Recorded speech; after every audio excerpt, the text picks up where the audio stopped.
Hello everyone. இன்னைக்கு என்ன பார்க்க போறோம்னா, M Tech in clinical engineering course பத்தி தான் பார்க்க போறோம்.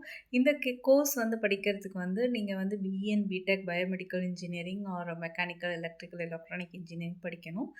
த்ரூ கேட் மூலியமா இந்த கோர்ஸ் உங்களுக்கு ஜாயின் பண்ணிக்க முடியும். இந்த கோர்ஸ் ஐஐடி மெட்ராஸில் ப்ரொவைட் பண்ணுறாங்க. இது 2 இயர்ஸ் கோர்ஸ். நீங்கள் 6 மந்த்ஸ் ஐஐடி மெட்ராஸ்லேயும், 6 மந்த்ஸ் வேலூர் சிஎம்சிலையும் and 6 months Sri Chithira Thirunal institute in திருவனந்தபுரத்துலேயும் அண்ட் 6 மந்த்ஸ் ப்ராஜெக்டுக்காக நீங்கள் படிக்கிற மாதிரி இருக்கும்.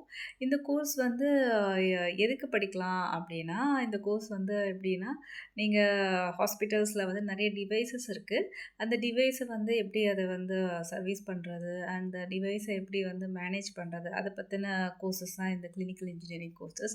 ஸோ நீங்கள் இது படித்து முடிச்சதுக்கப்புறம் ஹாஸ்பிட்டல்ஸ், கிளினிக்ஸில் அண்ட் டயக்னாஸ்டிக் சென்டரில், ரிசர்ச் இன்ஸ்டியூட்டில், இல்லைன்னா இந்த மிஷின் டிவைஸ் கம்பெனிஸ்லலாம் உங்களுக்கு ஒர்க் பண்ண முடியும். ஸோ கிளினிக்கல் இன்ஜினியராக ஒர்க் பண்ணலாம், இல்லைன்னா டிவைஸ் மேனேஜராக ஒர்க் பண்ணலாம், இல்லைன்னா ரிசர்ச்சில் ஒர்க் பண்ணலாம், இல்லை பயோமெடிக்கல் இன்ஜினியராக ஒர்க் பண்ணலாம்.